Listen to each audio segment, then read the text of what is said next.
Good afternoon, everybody. I do not have an opening statement today. What? It's St. Patrick's Day. Happy St. Patrick's Day. You're already making the I statement. thought I was making that pretty obvious. I'm looking for the pint of Guinness up there. I don't see it though. I wish there was more. I'll bet. I'm going to defer to anyone who has questions about the genocide announcement. But 'cause Just I don't a have practical one. We were told yesterday that you weren't going to be able to make an announcement today, and then you were. What was that Sure, about? sure. Well, look, I mean, heading into yesterday when we did say that, it was middle of the day yesterday, and that was our assessment yesterday afternoon that we didn't think we were going to make the legislative mandated deadline of today, and we wanted to be open and frank and honest about that. So we came out and talked about it during the afternoon and into the evening hours. The staff kept working on this, and the secretary kept working on this, and we were able to get to a point where the secretary was comfortable making the announcement that he made today. So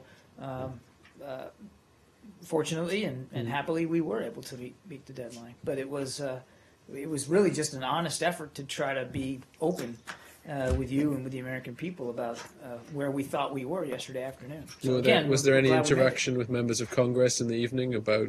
I mean, were they insisting on you meeting the deadline? No, the pressure to keep working through and into the night on this was self-imposed. I mean, the secretary really, I mean, he takes these deadlines seriously, obviously, having been a former senator himself, and he wanted to do everything we could to try to respect it and to try to make it on time, and we did. But no, there wasn't. It wasn't being spurred on by last minute calls from members of Congress yesterday. He didn't need to be reminded that it was a real deadline and that we had an obligation to meet it. So isn't it ironic then that in your quest to be transparent, you ended up being wrong? It may be ironic, Matt. I'm afraid it's not the first time, and it probably will not be the last time. But look, if we're going to be wrong about something, that's a pretty good thing to be wrong about. Hey, it could be one thing. Yesterday, we were told that the Secretary had asked for additional information. Did any additional information come in the final 24 hours that allowed you to make the determination last night? I don't know that I would describe fresh data and analysis coming in the last 24 hours, but clearly there was more staff work that needed to be done, and that he personally wanted to do for himself to be able to make the assessment that he made this morning. But I couldn't sit here and tell you that fresh data came in just the last few hours that sort of turned the tide or anything like that. I mean, we had been, and it's important to note that, I mean, obviously we had a congressional deadline here, but we had been working on this for many months, and certainly even more aggressively now, in the last month or so. So the work had already been proceeding, and in the last several weeks, I can tell you the Secretary did ask the staff for more information and for more analysis as we got closer to the deadline, but nothing in the last several hours that was new or fresh that sort of turned the tide. And then one other thing. Can you address just squarely the practical implications of this determination on U.S. policy toward Islamic State? Well, let me answer it this way.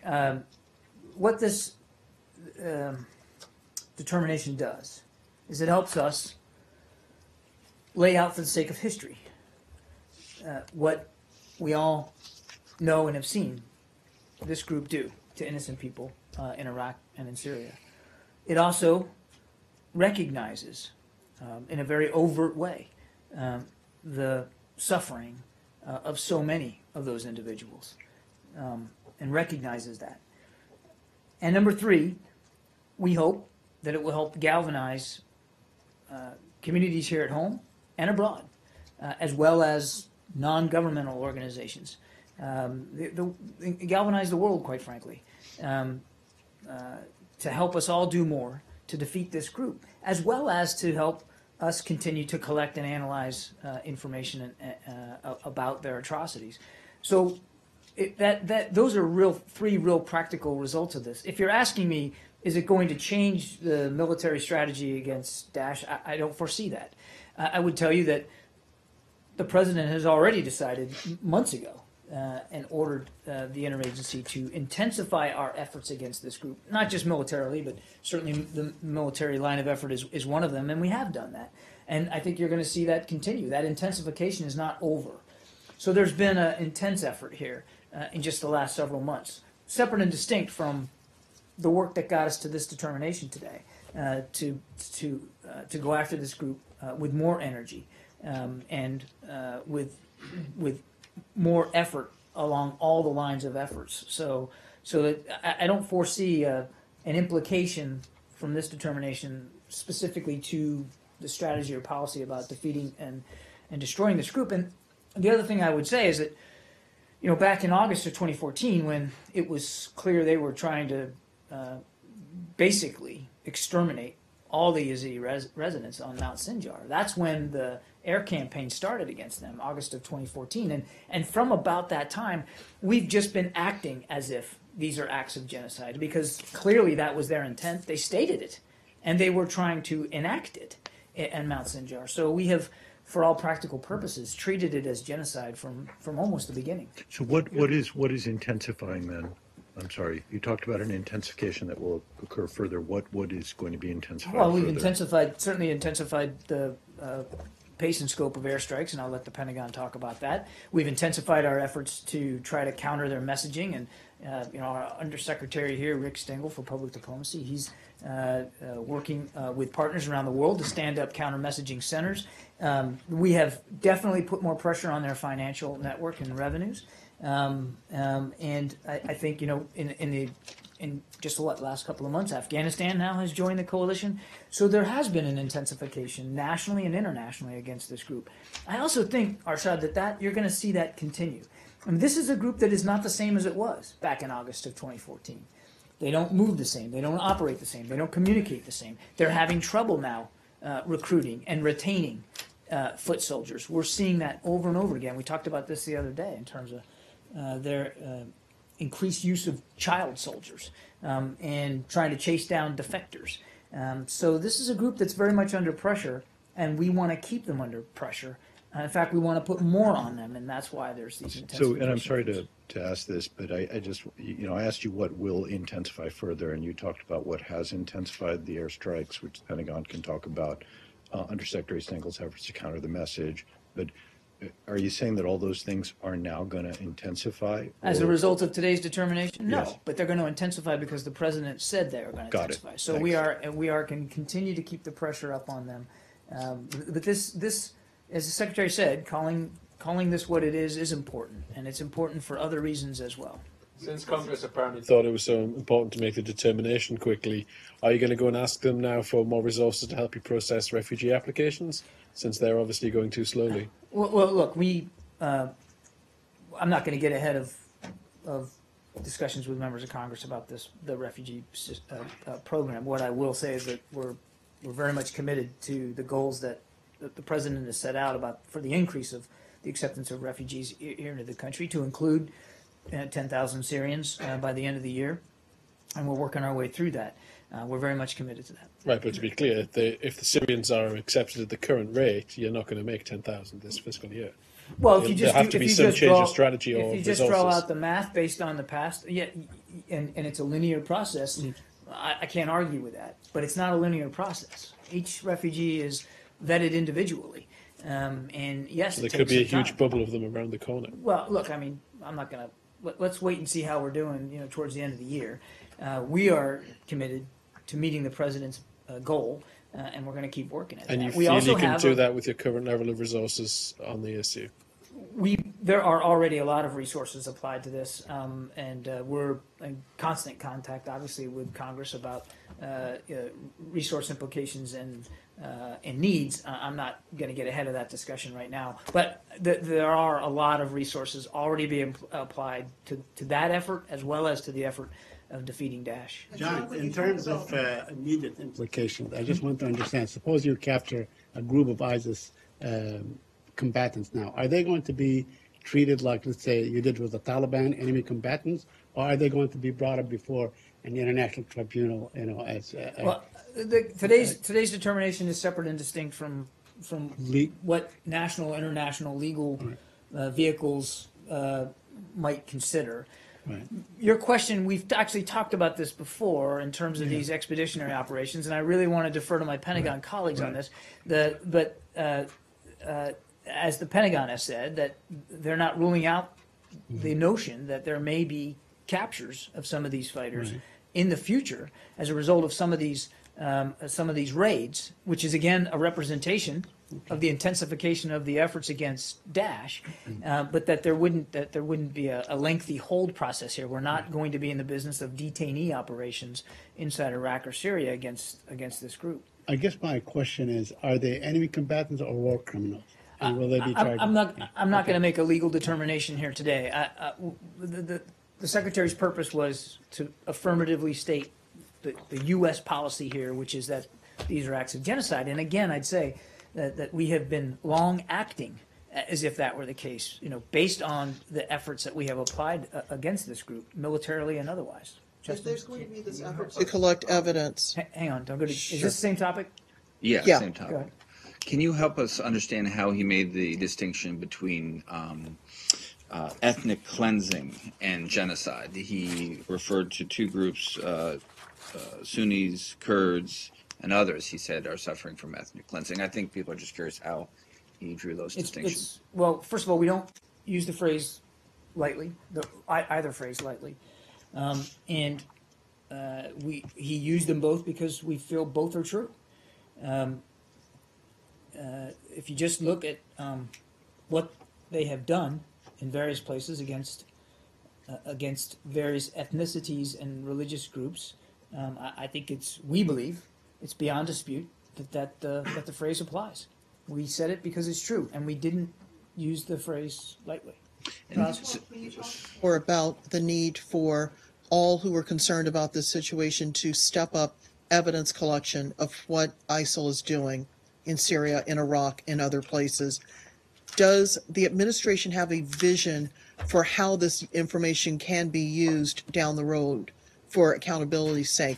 Is it trying to get an international war crimes tribunal? Is it trying to get some other sort of forum to hold those who, as Saeed said, could be captured, to hold them accountable for their crimes? Again, certainly, there are many national and international vehicles that could be applied with respect to accountability. The purpose for today was to affirmatively state what we believe to have been the case, what we believe to have been the purpose of their actions. And yes, we hope that in so doing, in stating this so overtly and so transparently, that it will help galvanize the international community to likewise intensify their efforts against this group. And it's not about, already so many have done so. I mean, the coalition is now 66 strong. The Secretary talked about that. And the coalition has had success against this group. And the success isn't just militarily. So a lot of people are doing a lot of things. But we believed it was important, after the analysis, after the evidence, to call it like we see it. This wasn't about, there are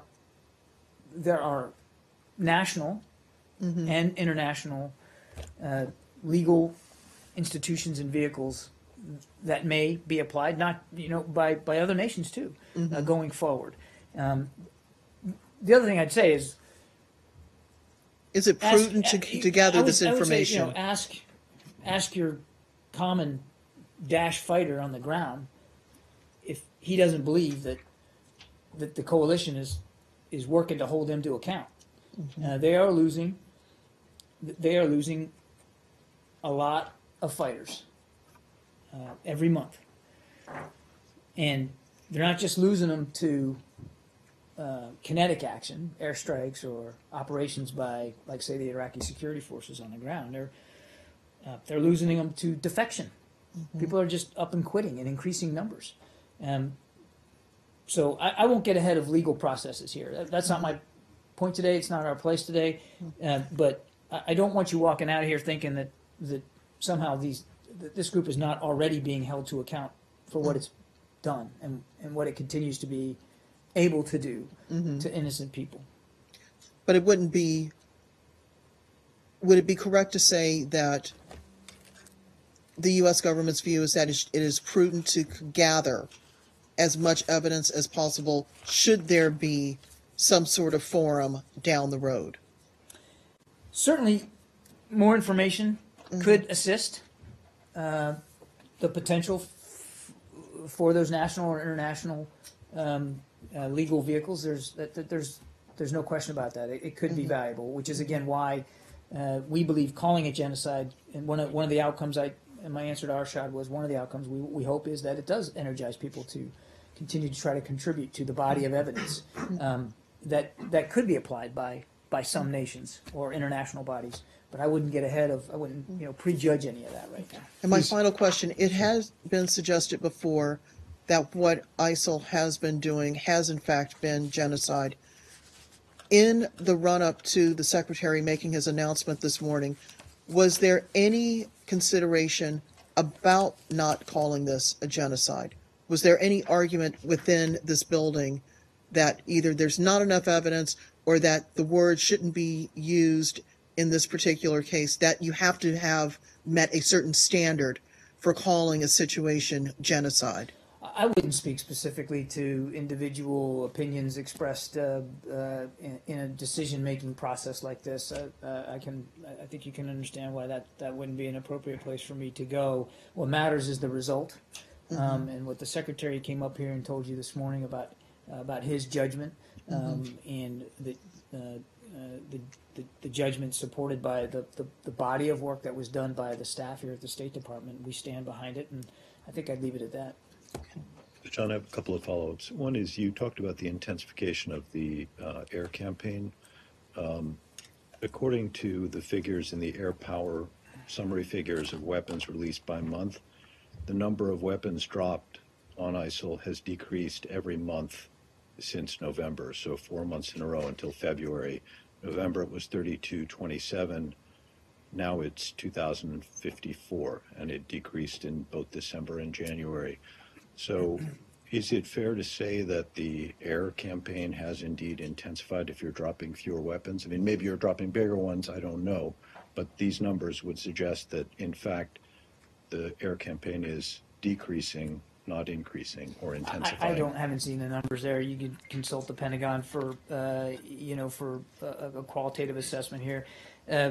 Maybe I was too specific. Military operations against the group have intensified to include, special operations forces that are operating inside Syria, and efforts on the ground, increased efforts on the ground by Iraqi security forces, which are supported by the air. I don't have a daily tally, and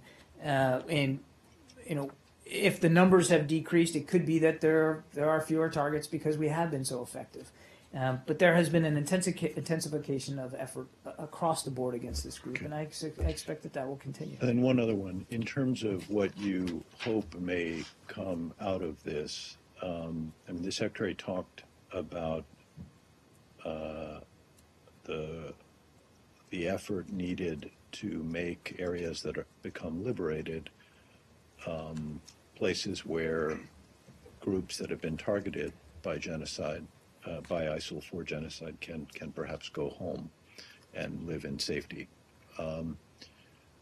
What are you hoping for? Are you hoping like the Norwegians or other countries kick in more money for that? Are you hoping that members of Congress will appropriate more money for efforts like that? I mean, is there a specific tangible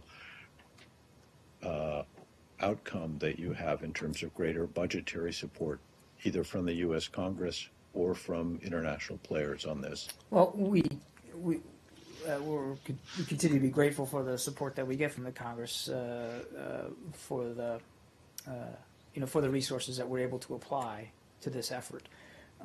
I don't have a specific ask here to offer in answer to your question. What we want, the real outcome, and you said it yourself, is that we want these people to be able to live safely in their homes and in their communities, and to not fear the threat of extermination. As the Secretary said, for these groups, the threat of Daesh is actually existential. I mean, that's what genocide means. And we want them to not have to live in that utter abject fear of being exterminated. What does that mean? That means that this group has got to be defeated. What does that mean? Well, that means certainly military efforts, certainly financial efforts to go after their ability to resource themselves. But it also means good governance. And Prime Minister Abadi is taking positive steps in terms of reforming the Iraqi political system and being more inclusive and reaching out to various communities inside his own country. And of course, good governance in Syria. And that's why it's so important for us to continue to pursue a political solution, so that in Syria, a group like Daesh, which has taken advantage of ungoverned spaces because Assad has lost legitimacy over so much of his country. So if you have a political process in place to put a good government there that is responsive to the Syrian people, so that they don't have to seek refuge outside, they can come home too. So the idea is, the real outcome is that they can go home and live safely in their communities and have a governance structure over them, whether it's in Iraq or in Syria, that's responsible to their needs. But I don't have a specific line item here to offer you in terms of that particular outcome. No, and I don't expect that, but I was wondering if you could at least say, yes, we think we need more resources domestically from Congress and internationally from others to, including money, to do this. Well, the issue of resources is one we always have with Congress. As I said, we're grateful for the support that the Congress has given with respect to the counter-ISIL fight, and that's a conversation that we routinely have with them going forward. I don't have anything specific to read out to you today in terms of those discussions. As for internationally, the President has said, the Secretary has said, that obviously we're intensifying our efforts, and we'd like to see everybody else do the same. And some countries are. Some nation states really are. And we're grateful for that. It's a coalition of the willing, which means every member of the coalition has to be willing to do what they can, where they can, and spend the resources that they can against this group. Well, just one more on behalf of someone. Is it too early to take this question of ISIL and genocide to the Security Council? I would tell you that we have routinely discussed Daesh and their atrocities, and the fact that we have been acting as if these are genocidal acts for a long time. We have had discussions inside the United Nations about this, and those discussions will continue. I can't tell you today that there's some new report or new effort going forward administratively inside the Security Council. I'd refer you to New York for that. But this is a conversation we have had routinely inside the UN, and I fully expect that it'll continue. This is related, but it's not about the genocide per se. You will have seen, most likely, that the Kurds, or one group of Kurds, has gone ahead and declared a federal enclave or state in northern Syria. Yesterday, Mark had said that the United States opposes unilateral declaration of a federal state or enclave like this, but that should Syria in its political transition, should Syrians during their political transition decide that that federalism or some kind of a federal system is the way that they want to govern themselves, that you wouldn't have a problem with it. Is that still the case?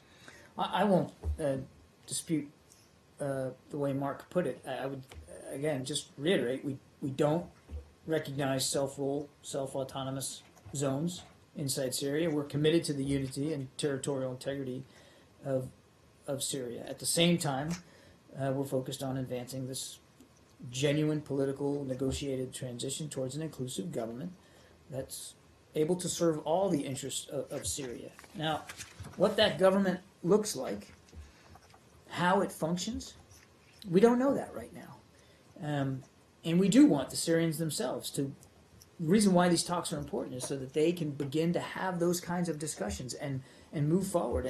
And when they get to a point where they feel they've got something, then we can have a conversation about what it looks like. But for right now, where we are today, I don't want to predict what the future is going to look like. But right now, today, we do not support self-autonomous zones or self-rule in that regard. So can you explain that? I mean, I asked this question of Mark yesterday, but this seems to be completely contradictory to the way that you were approaching this in the early days of before ISIL, and its emergence may very well have changed your thinking on this. But one of the main thrusts of the U.S. policy at the beginning of the revolt was to encourage local municipalities and to break away from the Assad regime and form their own administrations. Why has that changed? I think to some degree it's not an apt comparison. And frankly, many of these groups and communities inside Syria didn't need any prodding by anybody to want. Yeah, but to now you're continue saying to rebel against the you're Assad opposed regime. to it. I mean, We're who opposed exactly are the Kurds in this area supposed to subject themselves to or allow themselves to be governed by right now? Well, Assad? there isn't. No, of course not. And there So isn't. why shouldn't they try to do it on their own? Well, I appreciate the advice you're trying to offer them. No, I'm asking you why it is that clearly there's not a functioning central government for all of Syria right now. It's split up. There's Why? a central government that there's one continues to brutalize their own people. Well, exactly, which you guys regard as illegitimate. And so logically, you would not want that central government to be governing these areas. So their only other choice, if they don't do it themselves, is ISIL. No. Is ISIS. That is not true. Well, then who exactly should they report to? What we're trying to get in place, as I said earlier, is good governance in Syria. I'm not going to dispute with you. I certainly would not disagree with you that there's not good that there is no good governance in Syria. We concede that point, which is why the talks in Geneva are so important, to try to get at a government that is responsible and responsive to the Syrian people. And we recognize that's going to take some time. But in the meantime, what are they supposed to do? Months. We want to see the political process move forward. Well, that's fine, but that's going to take months and months. 18 months. What do they do for the next 18 months? There's a lot of work that needs to be done there, Matt. What do they do But for in the the next meantime, we do not believe the answer is self-autonomous rule in certain zones. We don't think that's the answer. So they should let themselves be We think governed the answer by is to be Assad found. We or think the by answer- the Islamic State. Again, if you let me just finish. We think the answer is to be found in the process that has been set forth in 2 Vienna communiques and a UN Security Council resolution. But the problem is that process is going to take a year and a half minimum. That's if it works at all. So you're telling these people in the meantime, sorry, you can't form your own government because we don't think it's a good idea, but we don't have any viable alternative short of you allowing yourselves to be governed by Assad or you allowing yourselves to be governed by ISIS. There is no, Assad is not governing many of these areas as it is, which Right. is why So a they group should like just- Daesh was able to come in Exactly. and try So to you're establish saying- their own So these territorial places control. should just be like anarchic? No, that's with not that? true, and I think that's an unfair way of approaching this. Look, I recognize that it's going to take some time. Everybody does, but that's the answer. That's the long-term answer, not an interim Gotcha. or even semi-permanent or permanent self-autonomous. I rule understand inside what the certain long-term zones. goal of everybody is here, but you do understand that is a long-term goal and one that can't be achieved in the short and medium term, even if it is successful. So what do these people do in the short and medium term? Many of them have already been subsisting with their own civic institutions. Okay, so you just, so you want them to continue to do that? That's just- different than stating. Well, I don't see That's any- different than stating this is a self-autonomous zone, or this is a self-rule area, and divorce yourself or themselves from the larger political process that we want to see occur inside Syria. But wait, they haven't divorced themselves. They haven't divorced themselves. You guys have divorced them from the political All I can- process. all You're I not can- allowing them at the table. We don't believe that that is the right answer All right. for good governance inside If the Syria. Kurdish parties had been invited to Geneva, they'd be more keen to wait. They are being consulted throughout this process. We've talked about that, Dave. But they've asked to be involved in the Mr. de Mistura has discussions. determined the invitations, and we're respecting that. They're very much in line with the first round of talks. And as we've said before, we can't rule out the possibility of Kurdish representation going forward. That's up to Mr. de Mistura to figure out. But in this very early, fragile stage, we believe he's got the right approach, and we are reaching out, and they are being consulted. There's no question. But one of about the reasons for the fragility is the people declaring self-autonomous zones, which you oppose.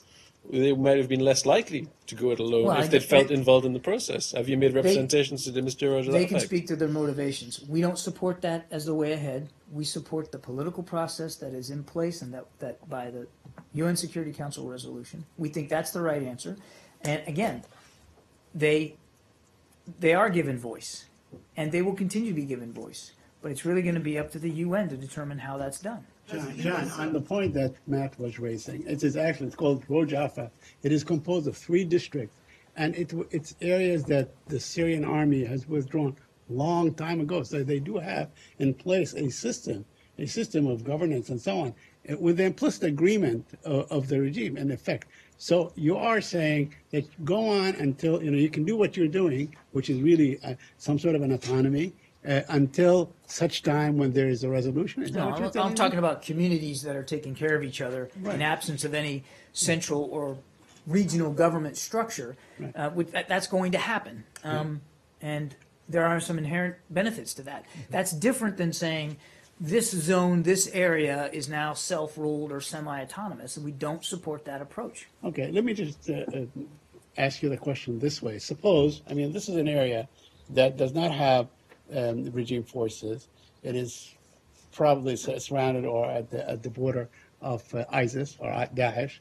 Suppose they get besieged or they get assaulted and so on, and they need your help, separate from, let's say, any kind of central funnel system and so on. Will you aid them as such? Will you aid them? Will you aid the Democratic Union, which is the party that declared it in Hasaka? We don't support, I'll say it again, we don't support self-rule, semi-autonomous zones inside Syria. We just don't. What we want to see is a unified whole Syria that has in place a government that is not led by Bashar al-Assad, that is responsive to the Syrian people. Whole, unified, non-sectarian Syria, that's the goal. And that's not just our goal, it's the goal that other nations in the ISSG have signed up to. I'm not going to talk about this hypothetical situation that you're posing. We could go around and around on this all day long. And when you say support, I'm not sure what you mean. But have we continued to support through coalition operations fighters and groups inside Syria that have proven effective against Daesh? Absolutely. And as I said before, that kind of support will continue. But we're not in support of, we will not recognize these sort of self-rule, semi-autonomous zones. Have U.S. officials talked to any of the people who are trying to set up this independent zone? I'm not aware of discussions. I can't say whether they've happened or not. So this declaration is not going to affect your support, the military support to PYD then? So, As I think I made clear, that this assessment that the Secretary has made isn't going to, by dint of it itself, affect the policy or the strategy that we're pursuing against Daesh in Iraq and Syria. We have, since August of 2014, basically acted as if this group had genocide on its mind. We, through the intervention that the U.S. military and coalition military aircraft did in Sinjar in summer of 14, we prevented what we really believed to be their pursuit of genocide against that group. Then there was the town of Amerli, also, an example of what we believe was about to be genocide, and we helped stop it. So we have proven for quite some time here a perfect willingness to step in and do what we can to prevent acts of genocide.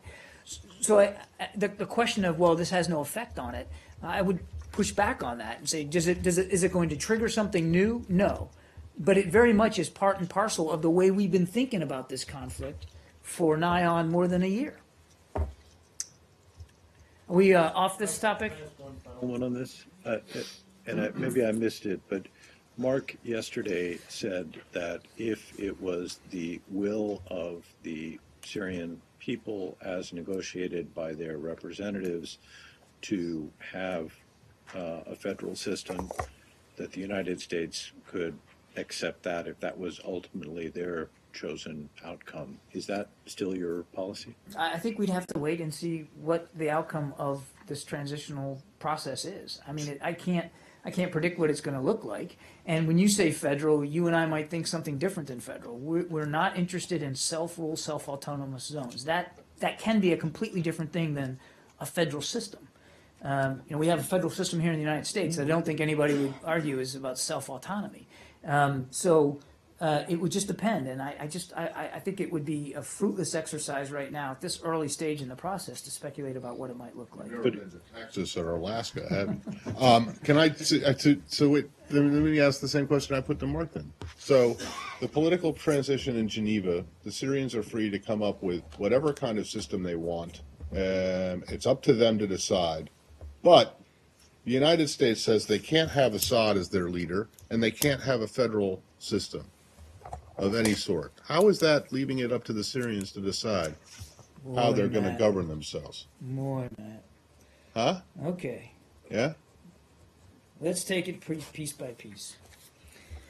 Yes, it has to be a Syrian-led process, and it has to be respectful of Syrian decisions and Syrian negotiations. Unless they decide something that you don't like, right? And you I'll stop You now. can come up here and answer the question for yourself if you want, or I could try. All right. Go ahead. But the process is also under UN auspices. It's not like the international community is just going to walk away from this, or not exercise our responsibility to consult with them as they work through this. But yes, in the main, these decisions have to be made by. They have to reflect the will of the Syrian people. And right now, you've got two sides sitting down in Geneva, and I don't think it's going to shock you to realize that those two sides are still not in agreement about everything. That's the purpose for negotiation. Or anything. So let's not get ahead of Okay. these very early starts to negotiations. Again, federalism is an interesting word. It doesn't mean the same thing to everybody. And I haven't seen anything coming out of Geneva that specifically tells me that some specific form of federalism is in the offing. So I think we need to let the process go forward. And as for Assad, it's not just the United States that says Assad can't be there anymore. The entire international community has said that. What? That No, they haven't.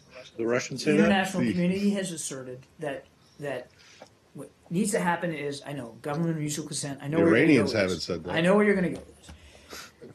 The large part of the international community believes that Assad has lost legitimacy and he can't be there anymore. Nothing's Really? changed I'm about looking our at view that of map up there. I see China and Russia as a pretty huge part of, and including Iran, pretty I think there's large probably part a lot of more that Europe feel and Asia. otherwise. I think there's a lot All more right, that feel well, whatever. otherwise. I think we need to let the process Okay. go. Nothing's going to change about our view that Assad can't be the future of Syria. And there are millions, literally millions, of Syrians that feel the same way. Yeah. Thank you, John. On North Korea, what is the difference between U.S. citizen or non-U.S. citizens illegally visit North Korea? If any organizations or individuals, when entering the United States for the purpose of benefiting North Korea, does it require any actions? I did not catch the first part of your question. What is the difference between U.S. citizen and US. non-U.S. citizens illegally visit North Korea. What is the difference between U.S. Yes. citizens Mhm. and non-citizens Non-US. visiting North Korea? Yes, sir. I don't know. I frankly don't have. I mean, I'd have to see if we could look that one up for you. You're asking me a very specific technical question that I'm afraid I'm not prepared for. I think Mark talked about this yesterday. Obviously, we highly discourage U.S. citizens from traveling to North Korea for very obvious reasons, but I just don't know. I don't have an answer for that. Okay, this is national security issues. According to the United States law against the people threatening the U.S. National security, be denied the enter into the United States. Is this violations of U.S. law when you illegally visit North Koreans who Is it a violation of law if you travel to North Korea? Yes, and then they come into the United States. I don't have an answer for you on that. You're gonna have to let me look What that do- up. I'm not a legal expert here. Again, we discourage travel to North Korea for obvious reasons, but you're asking me a question I'm not prepared to answer right now. I just don't know. I don't know. Okay. Can I please follow up on the questions that I think I Matt thought we were and- done with this topic. Actually, not on Syria, on the federalism, on that issue. So you would agree that federalism does not mean not whole, right? So you are not opposed to the concept of federalism. As I said, I mean, look, I don't want to dance on this anymore. I really don't. I think I've answered this as clearly as I can. We're fixated on this word federalism, and I don't know that all of us even have the same idea of what that means. And I've seen may I ask you, I've seen why I've do seen you nothing oppose coming the out of idea of a Geneva that federation says in that that's the Syria? outcome here. So let's not get hung up on the word. Let's focus instead on what really needs to happen, which is the cessation needs to be continued, humanitarian aid needs to keep getting to people, and these talks in Geneva need to move forward. And let's see what they come out with. I mean, as Matt pointed out, this is a long process. It is going to take some time, and we're just at the very beginning of it, okay? Yeah. One more on Syria, but I promise it's not about federalism. So President Putin said today that if necessary, Russia can build up its contingent in Syria again within hours. Yesterday, when asked if this could be a possibility in the future, Mr. Toner said that he wasn't aware of that. You guys weren't aware either of the pullout of troops. What is happening here? I mean, is there a lack of communication between the U.S. and Russia where you guys were supposed to be cooperating? As far as I know, I mean, the Russian military activity hasn't been coordinated with the U.S. Since the very beginning. No, but I mean, in Syria, both parts actually said that you were sharing information or you were cooperating in the fight against ISIL. You're apples and I'm oranges here, man. I'm telling you, there has been scant information going. That's the phrase. No, it wasn't exactly the phrase I was looking for. But I do appreciate you chiming in. It's always welcome. And I won't speak for Pentagon Equities here, but just to make the point, the U.S. military officials and some Russian military officials have shared some information in order to deconflict operations, so that incidents did not occur, and to preserve safety of flight. And there has been some sharing of information, no question about that. But that's about the limit of it. I mean, if your question means that we should know, or that the Russians should be telling us on any given day exactly what they're moving out or what they're moving in or where they're moving to, I can tell you that level of information is not part of that equation, and it's not happening. And I don't even speak for U.S. military movements. I'm certainly not going to begin to speak for Russian military movements. Now, President Putin made an announcement, and it's up to him to characterize what that means and on what time scale and what scope. We have seen some aircraft in small numbers leave Syria, but I can't tell you exactly how many, and I wouldn't. And I can't tell you whether this is some sort of rotational thing. Maybe they were just due to go home or they needed maintenance, or whether this is part of his withdrawal. As we have said before, if he's going to do as he said in terms of significant withdrawal of military forces, then that could be a positive thing with respect to moving forward on the political process. But we'll have to wait and see. Would It's you just too soon. welcome the Russian troops again into Syria, if that were the case? I won't. I can't speak to hypothetical situations. I don't even know will happen. The Russians have had a military interest and a presence in Syria for a long, long time. I don't think anybody expects that that's going to go away. And I think they've said very publicly they intend to maintain at least 2 bases that I've heard them speak to, and that's an interest that they have had for a while, and they've obviously made clear that they want to perpetuate that. That they have a military presence in Syria doesn't have to be a negative thing for the future of Syria.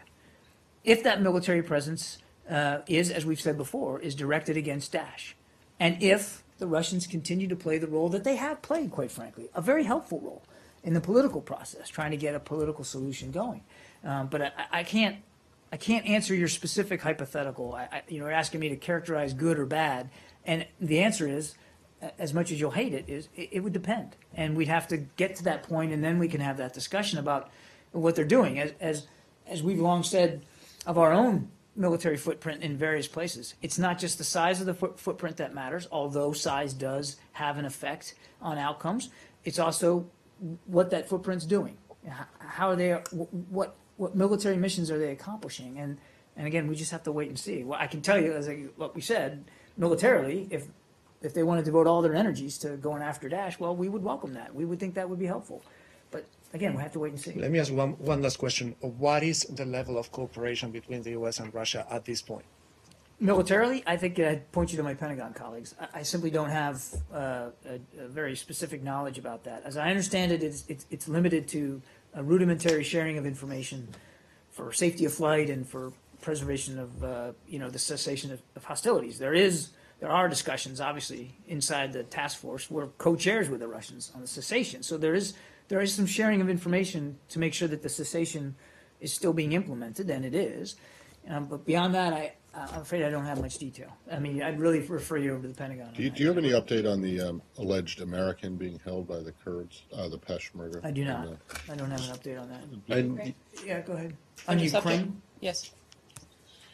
Yesterday, Mr. Toner commented on Victoria Nuland's testimony on Ukraine in Congress and said, quote, "It is incumbent on the Ukrainian government to also enact political economic reforms as part of its efforts to fully implement Minsk. So there's obligations, responsibilities on both sides, on all sides, but that's the way to sanctions relief," end of quote.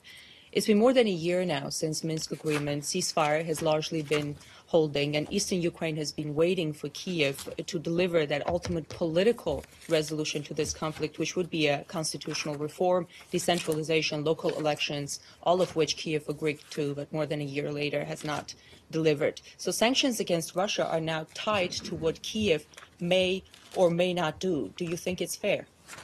The sanctions against Russia are going to continue as long as they continue to violate the territorial integrity of Ukraine, and until Minsk is implemented. That's not going to change.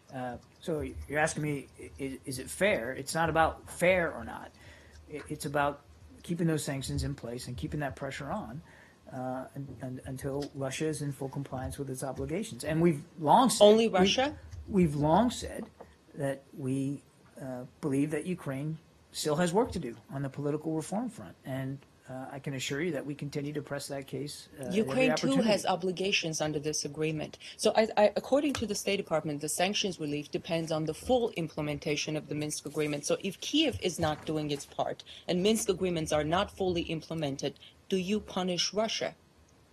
Is that the costs of sanctions that are being applied to Russia are specifically tied to Russia's actions in Ukraine, and Russia is not in full compliance of the Minsk agreement. And as Assistant Secretary Nuland said, that we're going to keep those sanctions in place until they are. Now, we believe that the government of Ukraine can carry out the reforms and implement Minsk, and we recognize it's not fully implemented. It's the joint responsibility of Ukraine's president, prime minister, and all those in government and in parliament to put aside their differences and deliver on the reforms that Ukrainians themselves demand.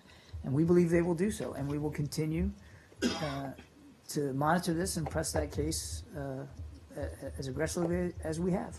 The fact is, may I just one more? The fact is that the ceasefire had been holding, but now, as Assistant Secretary Nuland said, but today things are heating up again. Are you surprised that things are heating up again, considering Kiev has not delivered on the key political solution that would that Ukraine needs to finally settle this conflict? It's not about surprise. We're certainly not happy to see this. Sadly, it's not the first time that we have seen Minsk not be fully implemented and violations occur. And again, nothing's changed about what we want to see happen or the case that we're going to continue to press on political reforms in Ukraine, which we believe they can do, or on Russia's obligations to meet their obligations under Minsk as well. We're going to continue to press those cases as we have in the past. But do you agree that Kiev has not delivered that I've gone through key this with you a couple political of times now. solution? We're going to move on now because I have answered this question now, I think 3 times. Go ahead.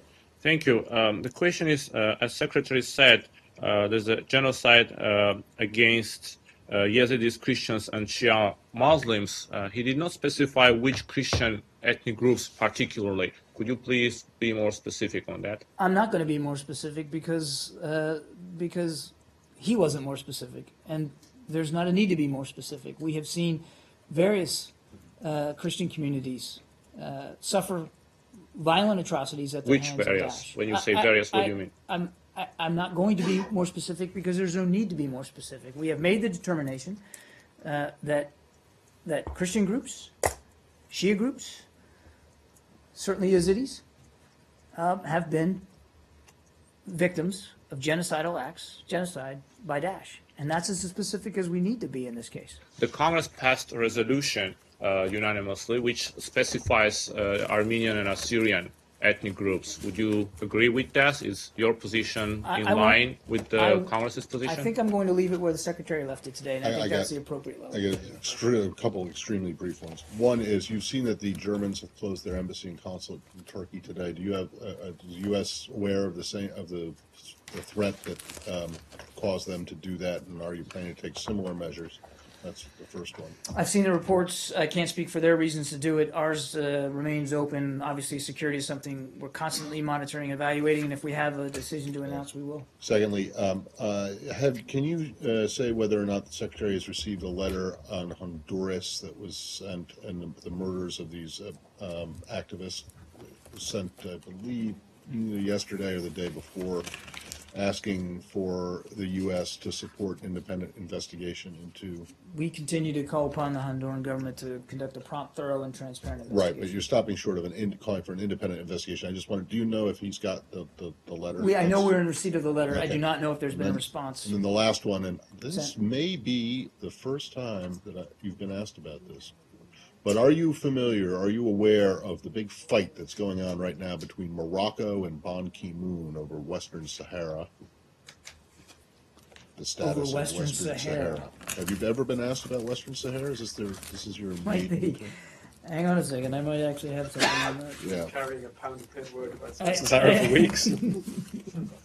It's entirely possible. So my question is, one, this presumes... It's going to take me a while to find it. All right, this presumes that you're aware of this spat that's going on right now.